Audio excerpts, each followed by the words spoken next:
Welcome to Syncromystic Episode 4. I'm Wayne McRoy, and this is Richard Willett, and together we're going to decipher some of the messaging we see out there in the greater zeitgeist, and we're going to decode what's been going on in the world from the esoteric or occult point of view. Hello, Richard. Good to see you as always, my friend. How are you today? A little bit under the weather, but I'm good. We'll get there. It'll be fine. If I shake and shiver, that's why, because I can't regulate my body temperature at the moment for some reason. Maybe I'm artificial intelligence. We don't know. But what we do know is they're really going for it now, aren't they, Wayne? They're really going for it now. I mean, Trump's not going to get another term in, so he's not holding back. This is insane how quick this is speeding up.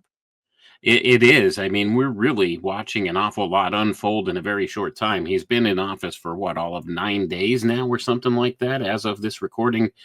And all of the things that have happened since then, it's Operation Warp Speed Part 2, essentially, is what's going on. And many people here in the U.S. are cheering it on. And I find some problems with that type of a mindset myself, because although there has been some good things that have come out of this, it's setting a very dangerous precedent for a lot of other things, and we see that going on.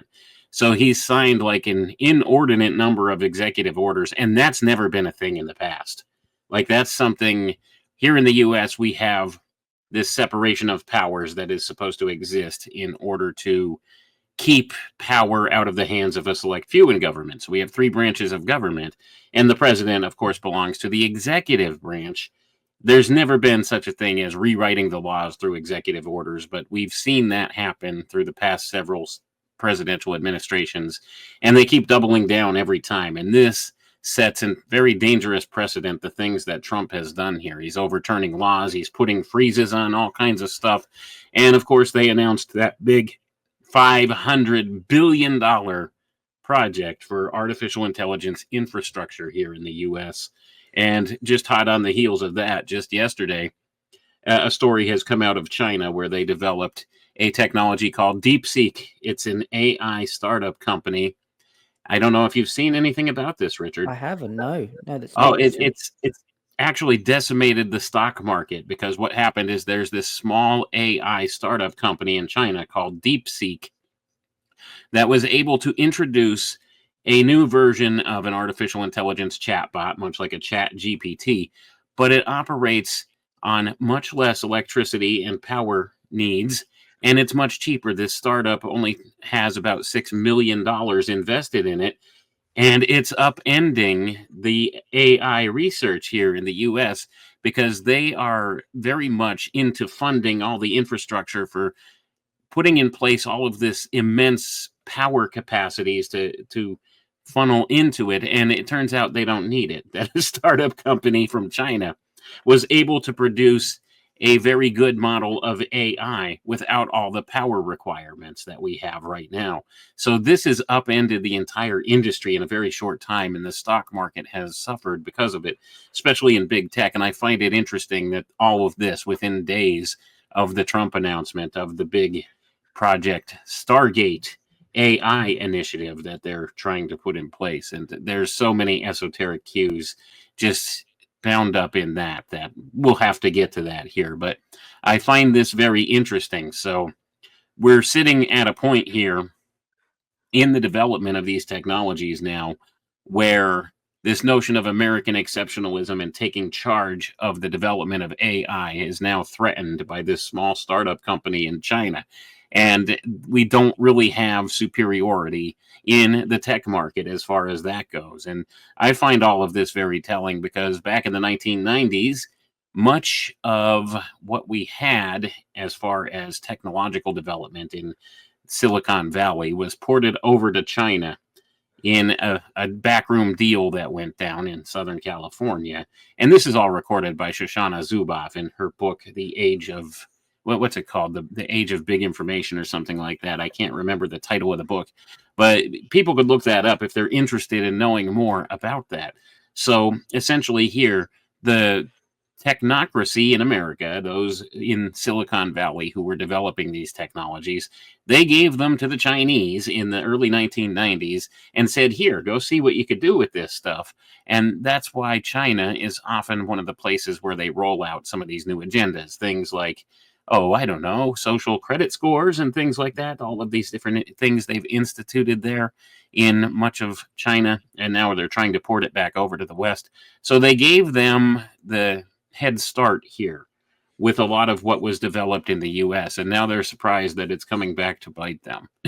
I find the irony of it all kind of interesting, but at any rate, they have a lot vested in this new venture, this AI Stargate project that they've been talking about. And I want to hear your thoughts on what you have seen in regards to that thus far, Richard. That's so interesting that I mean, obviously, a new startup isn't going to pop out of nowhere. I mean, you're talking about intelligence agencies working for this. So they knew about this, obviously. So that's so interesting that it seems to me the only thing I can, well, the first thing I think of is look over here. We're doing this with all the money, but actually it's going on over there. And China was always going to be the place where this was rolling out. And this was, I mean, maybe they'll funnel that money into something else. The millions and the billions ain't actually going to go into that because they could just copy the technology across. It's really fascinating that you picked up on that. I didn't know that, but that makes total sense. It seems absurd. Every time Trump comes out with something like that, it seems like the most ridiculous used car salesman nonsense that he talks with all of it. So none of it ever seems real. It just seems fantasy land. So we have some key players, don't we, in this Stargate, and we have the name itself as well. We have all these guys, these messianic guys that are talking about gateways between heaven and earth, and we have the Kabbalah stuff we covered in the first or second week. This is something that has many, many different layers to it, and no one else other than us, really, and a few others like Christopher John Biertness and a few others are talking about the esoteric understanding of this.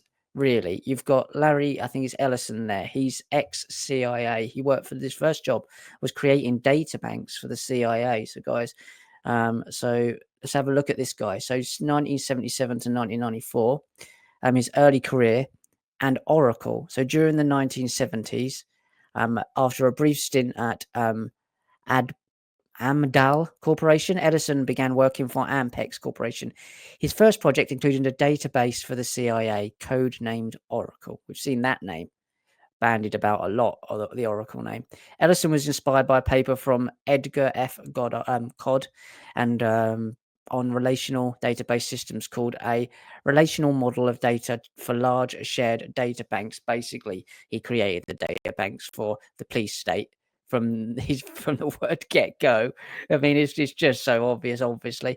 This is the guy, guys, that said if we had this in place, the police would be on their best behavior, and so would the general public. Now, the police wouldn't be on their best behavior because the upper levels of the police are the Freemasons, and they can do pretty much whatever they like. So that is an absurd thing to tie them together. But he's trying to tie that together to sell it to you is that everyone will be watched. Well, no, who's watching that? It's ridiculous. It's trying to take the human out of this system.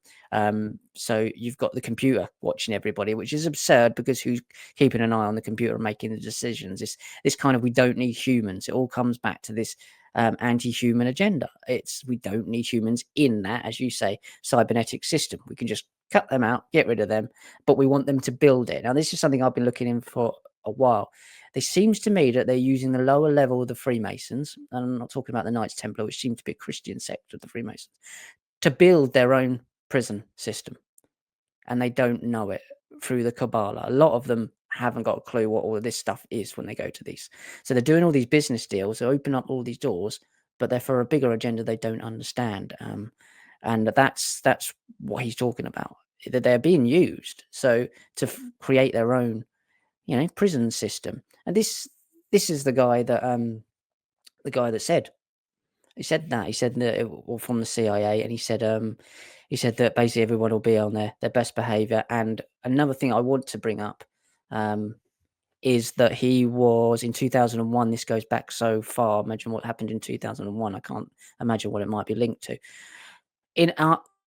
after line 11, Sigil of Saturn, Yakin and Boaz, the temple structures on the Kabbalah,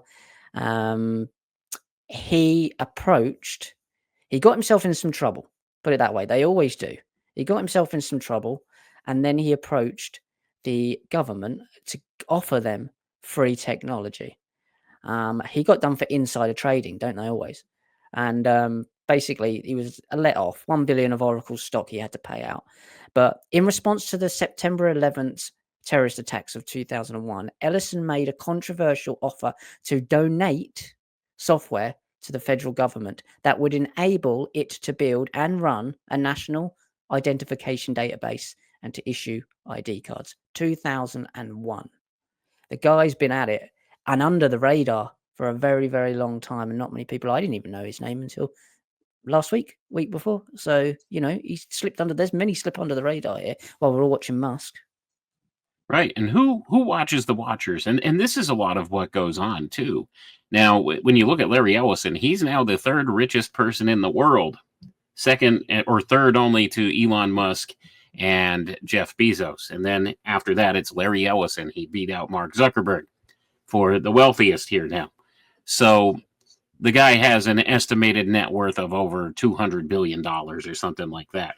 So this guy is one of the social engineers behind the scenes that's helping to put this new infrastructure together. And it's been going on for a long time. All of this has been done behind the scenes, of course, but now it's coming to the light of day. They could only hide it for so long. And now they're announcing publicly that they're going to fund this Stargate project to the tune of $500 billion. Now, when you realize that this is probably already started long ago, and it probably has already had funneled to it trillions of dollars in black budget money, then you could begin to understand what's at stake here and what's really going on. So they have a vested interest in making this artificial intelligence infrastructure appear in public view. Now, probably behind the scenes, there's already an infrastructure in place. I have no doubt of that. They do a lot of these things behind closed doors in secret. These are called special access programs. And what happens is the federal government or government agencies like DARPA, they subcontract out to private contractors to build this stuff and to develop this stuff behind the scenes, because this does a couple of different things. First of all, it helps with the compartmentalization of projects so that the left hand doesn't know what the right hand's doing. And second of all, it hides it from the scrutiny of congressional oversight. Because here's what happens. If they subcontract out to a private contractor, a big firm such as, I don't know, what are some popular ones that they always subcontract to? They go to Lockheed. They go to all of these other various ones. General Electric's a big one too. People don't understand or realize that.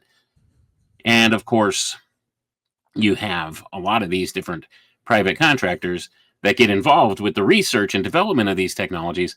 And what this does is this hides those technologies behind the protection of what they call proprietary information. So therefore, this stuff does not need to be disclosed under Freedom of Information Act disclosures or anything of the sort.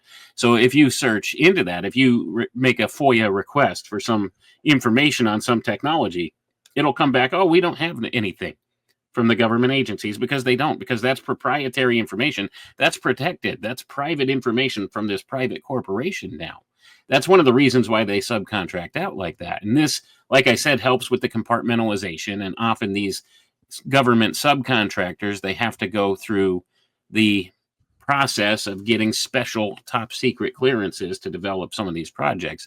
And it's compartmentalized, so they only work on a particular portion of the project. So there's very few people that really know what's been developed or what its use is going to be. And this is how they keep things secret. Now, I've heard people argue they can't keep secrets. Well, they can. In fact, I'll give you an example of that. There is an agency, a paramilitary agency, a alphabet agency within the U.S. government that has existed since the early 1960s, and nobody even heard of it until the 1990s. This is a real thing. You could go look this up. It's well documented. So we have this organization called the that has existed in secret and operated in secret from the 1960s up until the 1990s with nobody except for a select few people who had signed non-disclosure agreements that this organization even existed. And this is an agency called the NRO, the National Reconnaissance Office. This is the home of what they call the secret space program, for those of you who are interested in that type of a thing. And the mere mention of the NRO on a broadcast like this, we now have government agencies listening to us. Just so you know, Richard, because that's what I've been informed in conversations from some people who claim to know some things. The mere mention of the National Reconnaissance Office, or the NRO, on a broadcast like this will immediately ping an algorithm and will be listened to now by a data collection agency within the U.S. government, probably the NSA or some such thing, talking about this. So that being the case, this organization existed in secret for over 30 years before it even came to the light of day. Nobody knew it existed. Nobody talked about it. They can keep secrets, and they do keep secrets, and they use these compartmentalized programs to do so. So the development of AI is probably far in advance of what we think. Let's put it that way. So people could actually go look that up. You could go and look up the history of the National Reconnaissance Office, and there's other sub-programs and sub-agencies underneath it. And this, of course, I think is also conscripted in the Space Force narrative that was put out by the Trump administration back in his first term. Remember, he announced the formation of Space Force? Well, it's been around for a long time already, before he even announced it. So, I mean, there's stuff going on we have no clue about. And I don't know exactly what they do. All I know about the nature of outer space is they're not being very straightforward with us as to the nature of what it really is. And that the images and stuff we see of that are all contrived and phony. So we don't really know what's up there above our heads. We don't know what's out there. And they go to great pains to keep that information tucked away secretly from us. So there's a lot there, Richard. I want to hear what you have to say about this. I think I cut you off there. Sorry. Oh no, you didn't at all. It's Trump's is playing the role of the scapegoat. I think we all know that. He's actually his son, his eldest son, posted a picture of him with a goat's head looking in the mirror on Instagram. Have you seen this? I didn't, but that's fascinating. Of course, they have to put it out there in plain sight for everybody to see. You're absolutely spot on. The president of the United States is nothing more than a scapegoat. This is the Emmanuel Goldstein of 1984. Remember the story of 1984. This was the enemy of the state. This was the person, or the image in which the public focused all of their hate. They did what was called the 2-minute hate every day, where everybody gathered together and they showed a picture of Emmanuel Goldstein on a screen, and everybody just screamed and yelled and threw things at the screen and focused all their hate onto this figure. Well, that's what the president of the United States essentially is. It's the scapegoat idea. And there's a very occult principle tied to that. It's redirecting the energy away from where it needs to be focused, the negative energy, and focusing it on this one individual. And by the way, this individual is always a willing scapegoat. No doubt about that. They know what they're in for. They know they're an actor on the world stage, and they're up there to give a performance. And nobody gives a better performance than Trump. He does his job very well, if you want to look at it from the perspective of the controllers of this world. He keeps people divided along ideological lines, and he provokes people and incites reactions from them, emotional responses from them. That's what his job is, and that's what he does very well. So you're spot on with that. I didn't hear about that, but maybe if you have that, maybe we could share that picture on screen just so people can see. If I could technically figure that out, I would do. If you just Google Trump Jr. goat head. That's fascinating.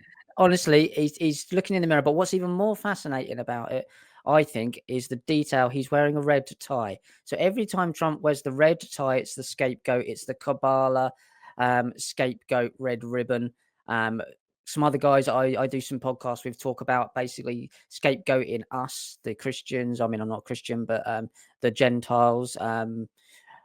for the sins of Israel. And when I say Israel, I'm talking about the Sabbatean and Frankists, not every Israeli person, obviously, or Jewish, of the Jewish faith. So there's that kind of, he's leading his followers off a cliff. And what happened to the goat in one of the versions? He went off a cliff. It's so blatant. That's why it's so important to look into these things and understand how they communicate with each other, but through stories and narratives, and these biblical narratives, whatever you might think of them, hold the key to understanding what they're trying to do and bring about. And that's Absolutely. what it is. And that's why it's so important to understand it. You don't have to believe they actually things actually happened. You don't have to believe the characters actually existed, but they are using them as archetypes. And this is something I learned off of Wayne. Archetypes are playing roles. So he's the scapegoat at the moment, and they switch roles. They absolutely do. So he's leading the Gentiles off a cliff. He's the scapegoat, and he's going to put all the sins of the Sabbatean messianic lot that he's blatantly around on to us, especially the Christians who are getting caught up with these Christian Zionists, and they're being used their own belief systems. And you, I know, as a Christian yourself, I believe they're using the beliefs against you guys and going to use you guys for their own needs. It's quite obvious when you look at Trump. He's not Christian, he's Jewish. Right. There's so many layers to this, like you said, and that is one of the layers. If you look, primarily, it was a lot of the Christian evangelicals here in America that were very happy to vote Donald Trump back into the presidency. And many of them are cheering him on now, doing things that if it was a Democrat doing it, they would be investigating and they'd be up in arms about. But it's okay because it's Donald Trump. You see, he manipulated the mindset of these people and weaponized their belief systems against them. And they don't see it. And there are actually some who have speculated Trump might be the Antichrist. I don't know if that's the case. I think the notion of Antichrist is going to be something entirely different than what people expect. And I suspect it has to do with artificial intelligence more than anything. But I reserve the right to be wrong on all of that. But at any rate, we could see how the political machinations have come into being here and how he played the one side against the other. And it's still going on. He's still playing one side against the other. And now we have all kinds of division here in America, like we had before. But it's very strange that all of these things that could not have been done under a Democrat leader are now being done under Trump. And it's people are not even batting an eyelash about it. I find that extremely, well, concerning. Let's be honest. I mean, that's how far gone we are into this pick a side mentality. This is the Hegelian dialectic in full swing right here. So he's pulling off stuff that couldn't have been pulled off under a Democrat leader. And the same thing happened with Joe Biden. I think all of this was carefully planned because Joe Biden was able to pull stuff off that you couldn't pull off with a right-wing leader or a Republican leader. And, you know, it would be a warning sign or a red flag for people if it was a Republican doing it. But because it was a Democrat doing it, they turned the blind eye to it and didn't even notice. And that's how this always seems to work. So I suspect all of this was planned. And of course, I'll go back and I'll reference Bilderberg 2017 as the planning phase for this. And Trump was there. This was held in Chantilly, Virginia. Trump was there at Bilderberg 2017, and so was J.D. Vance, a young up-and-coming politician who all of a sudden has been elevated to the vice presidency. Interesting. And a harsh critic of Trump for some time, too, he was. But I think they took them in the room. They said, here's how it's going to go. You're only getting this first term, and then we're going to put somebody else in the office to get a couple things done that you wouldn't be able to get away with because there's too much scrutiny on you. And then once all of those pieces are in place, then we'll put you back in office, and then we'll pull off phase 2 of the operation here. And I think that's what they're doing. So essentially, we see how they scapegoated Joe Biden and his administration, and now they got all the blame and the hate and everything else, and now they bring in the new president, and it's the same as the old boss. Meet the new boss, same as the old boss. It's the other political spectrum that's now cheering him on. They keep one side against the other, and they just play any way the wind blows politically, whatever elevates their propaganda or their policy that they want to institute better, they'll go that direction. So certainly they have seen that there's a lot of dissent here in America, and for some reason or another, Donald Trump survived all of these political smears against him. It's interesting how that works, isn't it? And it's almost like they knew how to do that from, previous things they've done, like Cambridge Analytica and stuff like that. It's all about this data collection. That's what gives them such insights into the American mindset, the mindset of people in general, not just Americans. But they have thousands upon thousands of data points on each and every one of us, so they could really control us in ways that we scarcely realize just by doing subtle things. They know so much about us that they can tailor make whatever kind of propaganda they want to incite whatever reaction from us that they want. And that's a concerning thing. And AI is only going to make this a lot more scary. But there are some problems with AI, and that's where I find some hope, because they seem to be putting too much stock in this artificial intelligence, and it's not cracking out up to be what they expected. Let's put it that way. Yeah, we've got obviously all the OpenAI, XAI, and they pretend to, Sam Altman and Musk were obviously together with OpenAI and pretending to be their frenemies, pretending to have a go at each other now. Something you mentioned, I wanted to ask you about this in the episode that you did recently on Alchemical Tech Revolution. You mentioned the Great White Brotherhood in when you were talking about some of the technology, technocracy stuff. Now, someone that who used to do a lot of podcasts and was very good, I thought, mentioned that the Great White Brotherhood, in terms of the mythology, reside in two places, and one of them is Greenland. And now we've seen Trump going to Greenland. I'm not saying the Great White Brotherhood are there, but I'm saying this is all symbolic of maybe something within the earth, something where they're built already. We know Zuckerberg's got bunkers. We know Elon Musk's got a Boring Company. And I've always felt, when you look at my research from New Mexico, there's a whole world underneath that place, a whole world. And I think that might be the prototype of what they're trying to build. I don't think we're going to see it necessarily on top of the earth. I mean, I'm not saying the earth is hollow. I'm not saying that. What I'm saying is these guys might well believe that. Well, there are deep underground military bases. This is well documented by a lot of different people. They call them DUMBs, deep underground military bases. They've built these. There's an infrastructure underneath the United States. Supposedly, if you listen to some of these alleged whistleblowers, they'll claim there's tunnel systems that connect underneath the entire country here. And you could travel from Denver to New York or something in just like a couple of hours on a high-speed magnetic train, maglev train underground or some such thing. These are some of the claims that have been made. And I do take some of this seriously, because even though these things are not corroborated by any type of mainstream acknowledgement, you hear this from several different people, like, that are unconnected, don't know one another, and you have to wonder, is there really something to this? I think there may be a kernel of truth to some of it. So we have to take that into consideration. But as far as the esoteric side of this, think about this. Greenland, green. Well, we know that they use the green language to communicate. That's what the Freemasons call it. This is what we would call Twilight language, or the phonetic Kabbalah. It has many names, or the language of the birds. It's also been called that. So Greenland, the land of the green language. So there's something esoteric encoded with all of that, this focus on Greenland all of a sudden. And I find that interesting, because there's a lot going on behind the scenes that we don't know, especially on the occult side of things and the esoteric side of things.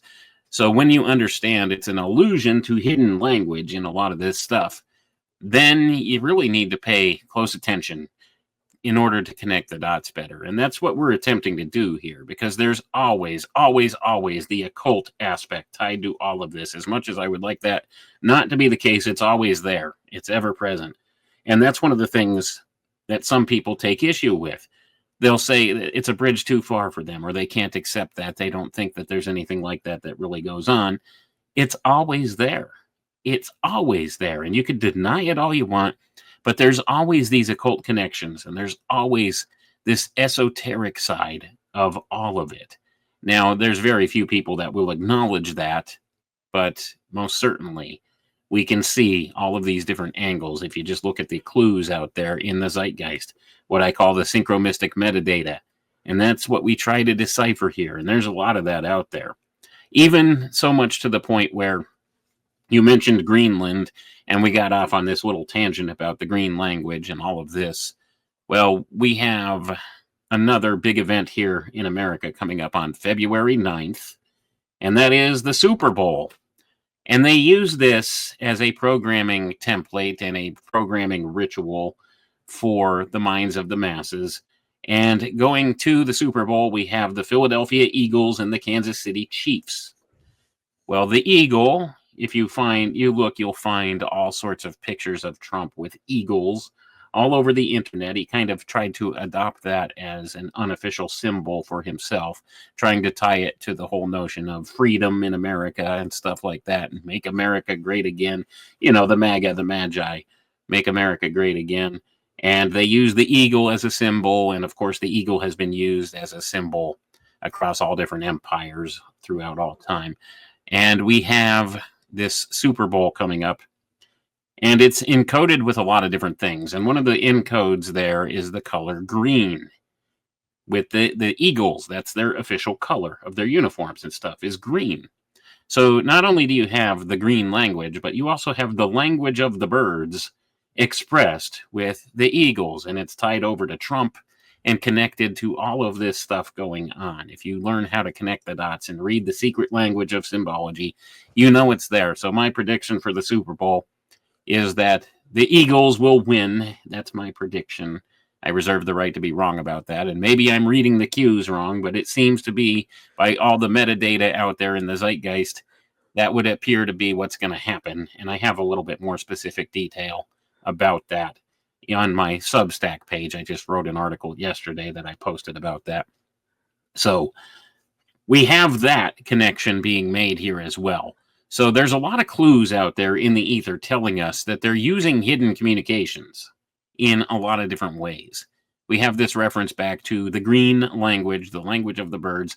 We have this connection with the color green, which seems to be prominent right now. And green also in esoteric circles is largely associated with Islam. Now, on the day of the Super Bowl, February 9th, which, by the way, encodes 9/11, if you look at it, 2-9, the 2 breaks down into 1-1, and 9/11, and, of course, Donald Trump being the 9/11 president, because he was the 45th president, and he's also now the 47th president, 9/11, if you do the gematria.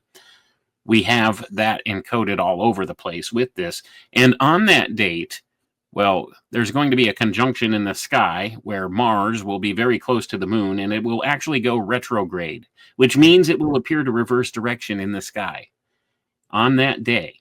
So that indicates, if you want to look at the zodiacal sign of things with this, that indicates Mars is always seems to be associated with war. And of course, if you want to look at the color green being associated with Islam, I think this will announce the reemergence of some type of an aspect of the war on terror, specifically associated with Islamic terror. So I think that's what's encoded in the ritual that will be the Super Bowl, or the superb owl, if you want to go there. All of this is always very important, and people overlook this because they see it as nothing more than sports ball. It's entertainment. It's spread in circuses. Well, what this is instantiating the new Caesar into power. And where is this event hosted? Well, it's hosted in New Orleans at the Caesars Superdome. What happened in New Orleans on January 1st, inaugurating this year, bringing in this year? Well, there was this terrorist associated with ISIS and Islam and all of this that mowed people down in a pickup truck with an ISIS flag on the back of it in New Orleans, right in front of the Superdome where this event will be taking place. So you can see all the ritualistic aspects of it falling into place already. This is how they operate. This is how this works. And this is why I tell people, if they think it's a bridge too far, that's why we have to acknowledge that there's a beyond human intelligence that goes into directing and guiding a lot of this. And oftentimes, some of the small players in it, maybe they don't have a clue as to how they've been used or manipulated or how things have been set in motion through them in this way. So you have to acknowledge there's some other higher intelligence guiding and directing some of this at some point. And I would argue that this is a type of spiritual intelligence, and you find a lot of common connections to what some of that spiritual intelligence might be. And maybe we'll get into that. We might have to do an entire episode on that, because this relates to the figure known as Baphomet.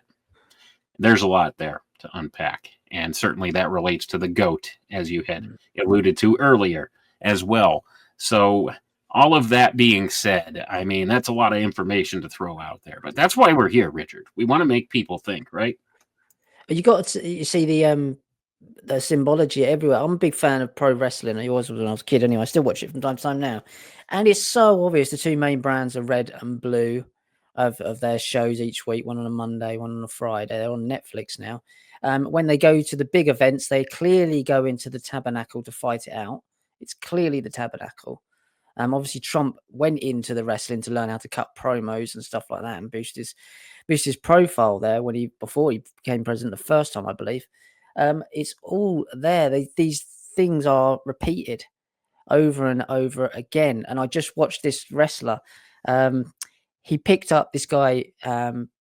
He looks like Kane, but not Kane the wrestler. Kane. He looks like he's just basically ripping off Kane a bit. And he said when he choke slammed, which was Kane, and I know it sounds irrelevant, but it's not. He said, "I'm not my brother's keeper." When he slammed him to the floor, Cain and Abel, like it's just everywhere, and they're doing bull horns, the greatest of all time, which is the goat, all over. It's in wrestling, for God's sake. So this is absolutely everywhere, and once you start to pick up on this symbology, you can't not see it. It is completely everywhere. How subtle. And this is the language that they speak to each other in and have done all the time. And it's my opinion that the Tower of Babel was to confuse the language between us, not them. They've always had this language. But we did know this at some point. And the whole point in what we're doing now is to reveal it again. This is our birthright, this language. This is, as you say, Twilight language, whatever you want to call it.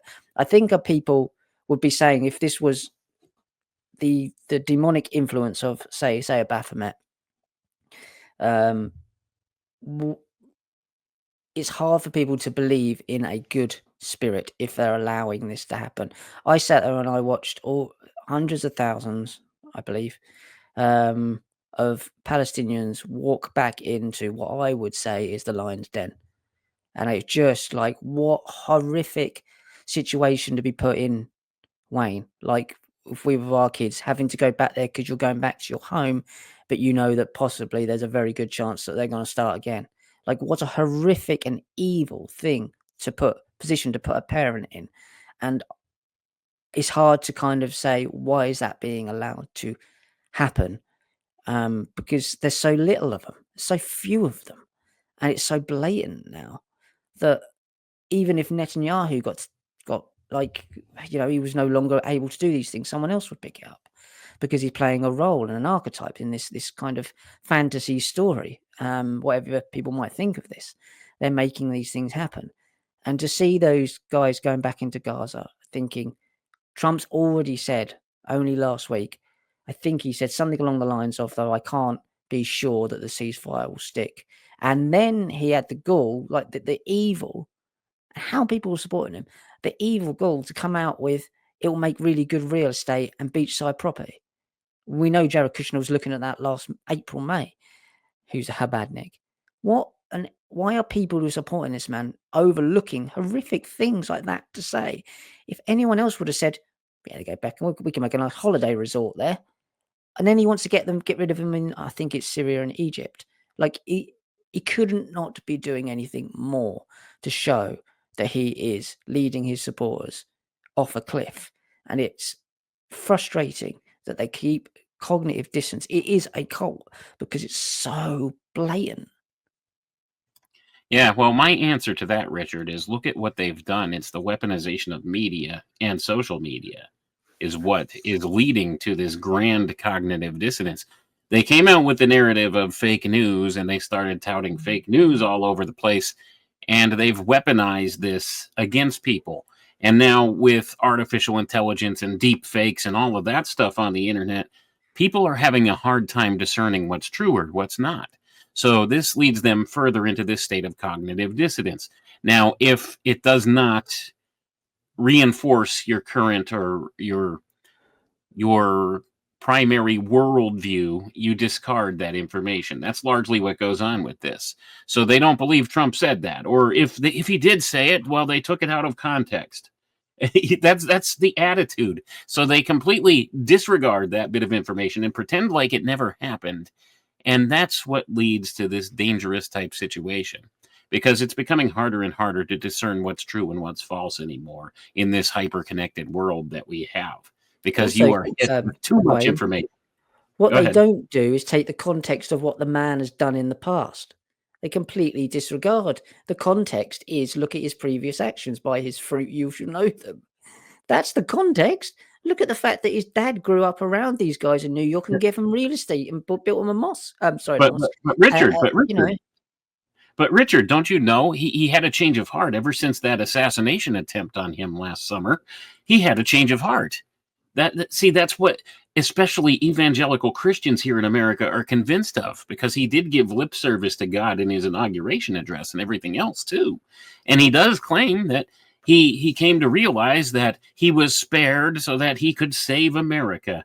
And all of this, if you even accept any of that, like that whole event that happened where he allegedly got shot in the ear and all of that looked so staged and fake, but people will still insist, no, it really happened just how they said. And amazingly, his ear healed in like a day or something like that. He had no signs of any injury to his ear within a day.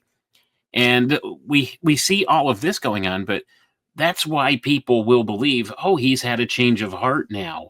And now he's transformed. He's different than he once was. Yeah, he did all that sketchy stuff in the past, but now he's a different man. And his family's been involved with the mob and everything for ages, but he's not like that now. but he was doing these. They were supporting him when he was doing these things. Exactly. And it's like, no, I don't understand. I don't get it. But there's people that are just blind to all of that. And that's all part of the indoctrination and the programming, the left-right paradigm, Hegelian control system that they use. He's not the other side, so therefore he's our guy. And this is something that touches upon human psychology in a grand way. We're very tribal in our nature. You pick a side, you pick a team.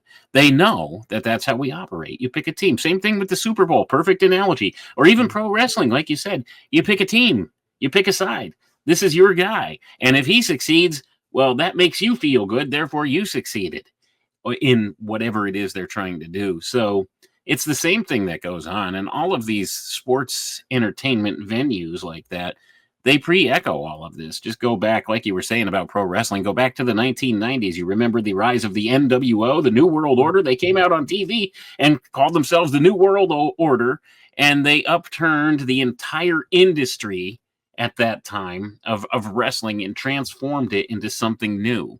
And the counter for that from the other group, the other wrestling company, was D-Generation X. Right. D-Generation X. Hey, we see the letter X around an awful lot nowadays, don't we? And it's really kind of degenerated things, hasn't it? I don't know. I mean, you once again, Twilight language, always there in the background. They play the long game. This has been archetypes wielded against the human mind for decades at work here.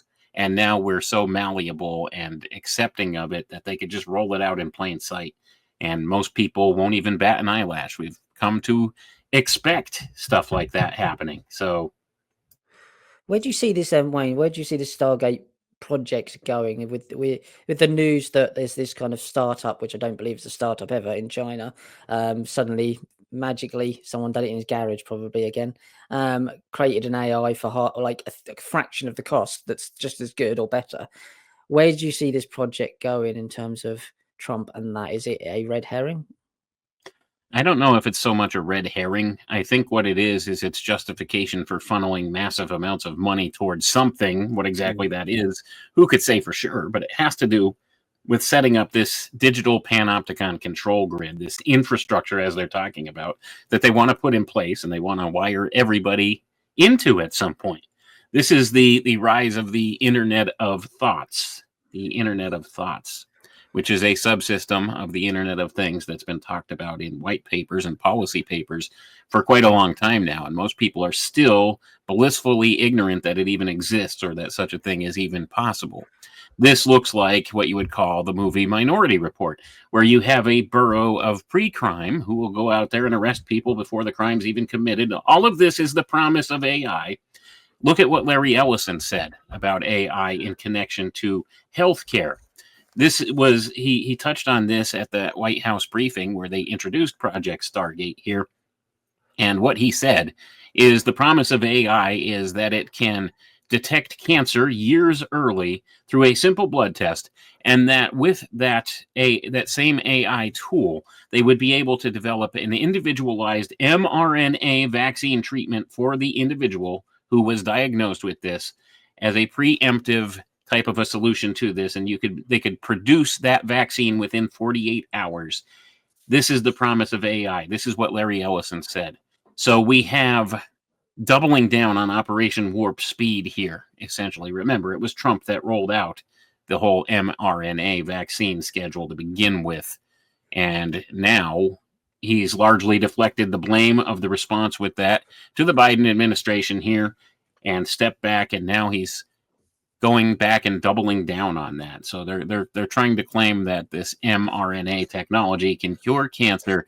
And of course, this is called Operation Cancer Moonshot, and that there's a big thing with that. There's a whole set of projects that goes into that. You could look up my buddy John Brisson, his work on this for more details about that. There was Operation Tiberius Kirk as a sub-project underneath this Operation Warp Speed. Now, notice they use Tiberius Kirk. Of course, they're referencing back to Star Trek. And, of course, Star Trek, James T. Kirk, for those who don't know, is the mirror reverse of the Knights of the Temple of Jerusalem, the initials JTK. And all of this has very esoteric attachments to it. Even the name Stargate has some very esoteric attachments to it, and maybe we'll get to that before we sign off here today, Richard. Yeah, moonshot straight away sounds like stretching an elastic band to the moon. It's just having a go, isn't it? It's your last kind of chance. That's what they're saying. This is really interesting. July 2024. And I remember Malay is part of this group that I go on about all the time. It's Messianic Sect, Habad. Argentina will use AI to predict future crimes, but experts worry for citizens' rights. President Javier Milei creates security unit, as some say. Certain groups may be overly scrutinized by the technology. So this isn't quite pre-crime, but it's along those lines. Argentina's security forces have announced plans to use artificial intelligence to predict future crimes in a move experts have warned could threaten citizens' rights, which means threaten, take them away.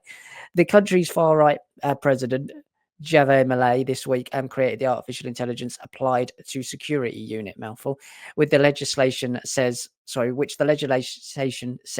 will use machine learning algorithms to analyze historical crime data to predict future crimes. So they are going to look at your previous behavior, everything you've put on the internet for the last 20 years, and predict whether you're more than likely not to go along with the future. I think we're squarely in that category. But most people are, so they need to get the numbers right. But that is from Malay, who's one of these Habadniks, and they're crying at the Wailing Wall. You know, it's all out there for people to see. It's people ignoring it. Right, and it's even out there in the entertainment. Go back to the Marvel Cinematic Universe Studios film, Captain America and the Winter Soldier. They told you that in no uncertain terms. That was what they said. It was something called Arnim Zola's algorithm that Hydra used in order to figure out who was going to be a threat to Hydra, which had infiltrated S.H.I.E.L.D. at that point, which was the Homeland Security type organization in the film. And they developed this algorithm to be able to predict who was going to be a threat to them. And they had developed what they called a technology called Insight, which was a group of space vehicles, essentially, that would eliminate targets from space before they even committed crimes. And that was the whole premise of the movie. So they revealed all of that to people, how artificial intelligence would determine who's going to be the threat and eliminate those threats before they became a threat. So all of this has been pre-echoed. Now, if you apply this to the healthcare model, what did Larry Ellison tell us? He said, you can get a simple blood test and determine whether or not you will develop cancer in the future. And they could develop an mRNA vaccine to prevent that for you. So you go to the doctor, they do a blood test, they say, oh, it looks like you're going to develop cancer in about 5 years. You don't have cancer. Okay, let's think about it this way. He says, but we can fix that. Within 48 hours, we can have this mRNA vaccine for you. So they inject you with this mRNA vaccine. And what have we seen happening with these mRNA vaccines around the world? All the harms that are being done to people. And you pass away. The doctor says, well, we did everything we can. We don't know what he died from. He died from died suddenly, strange thing that's been going on now in the world. We don't know what caused it. It's probably climate change. But anyway, we don't know what happened. But now you're dead. You didn't have cancer to begin with. And you took this invasive procedure that has been shown now to modify your DNA and cause irreparable harms to the body. And now you're gone. That's another way in which this could be very nefarious and misused. So we see all of that with this whole promise of AI. And that's not even getting into some of the problems that are being acknowledged by the mainstream with AI at this point. That was what's fascinating about that over here in the UK. They had suddenly Kate Middleton's got cancer, and so has Prince King Charles got cancer.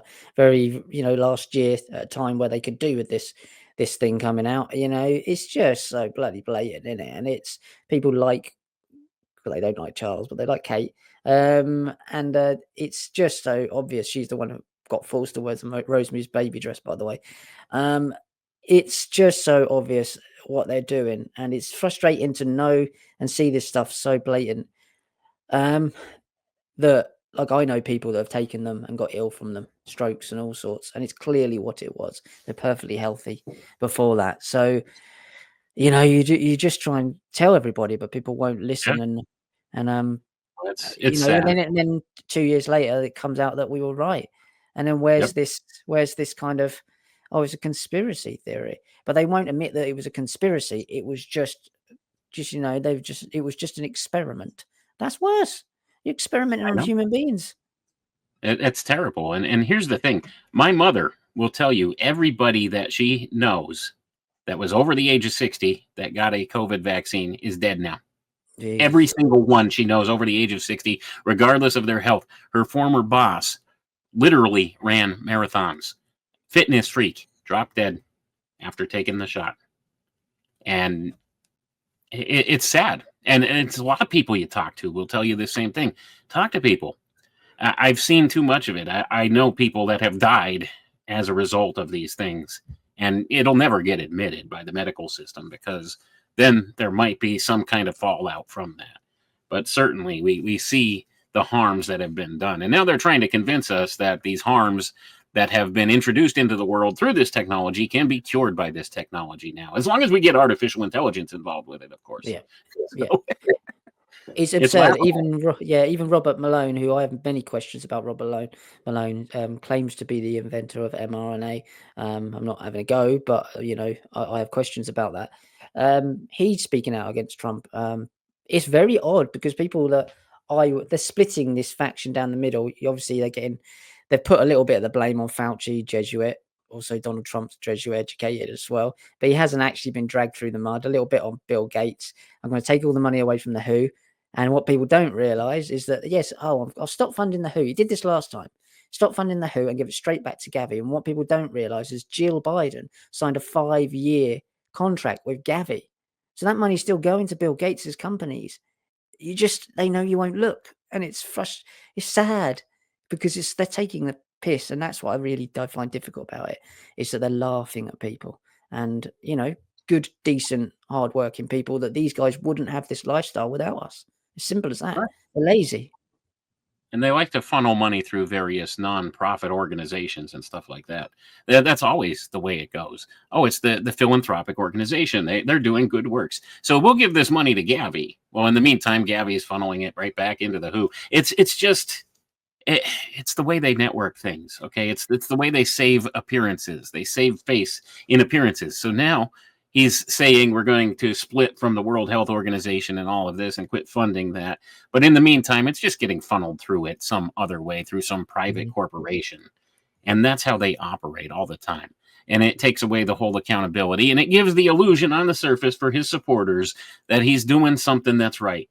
And it's frustrating. You try to explain this stuff to people and their eyes glaze over. They don't want to hear it. They don't want to accept that there's more than meets the eye with this. So yeah, it's absurd, isn't it? I can't find this article now with what Jill Biden actually said, what she actually gave him. Oh, here it is. So this is recently, this is from last year. Benchmark, marking progress and looking ahead, Gavi's replenishment. This is last year. At the 2024 Global Forum for Vaccine Sovereignty and Innovation, First Lady she's not a doctor, is she? Jill Biden announced the US government pledge of at least $1.58 billion to support Gavi, the vaccine alliance, over the next 5 years. That's still going on. Yeah, it's we kind of got, I mean, it's all comes together. It's really hard to stay on one topic because it's all comes together with the mRNA and the artificial intelligence. And now people are going to trust artificial intelligence when it's clearly being programmed by lunatics. And I've always had the saying, how do you know if you pass the IQ test, that the person who created the IQ system planned it wasn't an idiot? I don't understand. Right. You're always looking up to someone to tell you what you are, tell me my value. Right. And that's not fair. You can't assign a value through a numerical score to people. And that's something that they do. Will, Wayne. That's exactly what they will do. Yeah. That's because that has to do with the science of cybernetics. Like I've been speaking publicly now since 2017. What they do is, see, they absolutely want to be able to quantify everything. Because if you could quantify a thing, that gives you some measure of control over it. That's why they try to objectively assign a value to a thing. So even if it's an imprecise measurement that they have, it does give them some measure of generalized control over that thing. So therefore, if they have a rough idea as to how smart you are or how quickly your brain processes information, they could assign a number to that, and then they could tailor make propaganda or some such thing to you. That's how they use it as a tool. And when you begin to understand that this whole thing has been weaponized in this way, like everything in this world, if you look at the science of economics, what is economics? Well, economics, and this is important and most people don't understand, economics is nothing more than social engineering. The dollar is a measurement of social energy. And they could control your social energy by controlling your spending ability. Think about that. And that's what economics is all about. It's a control system. It's a measurement system as well. It gives them some type of control over your ability to exist and to meet your general needs. They could control that by manipulating economies, and they use the science of cybernetics to do that. Now, cybernetics simply means whole systems control. That's what the science of cybernetics is. Most people think of robotics and stuff like that. That's only a small part of it.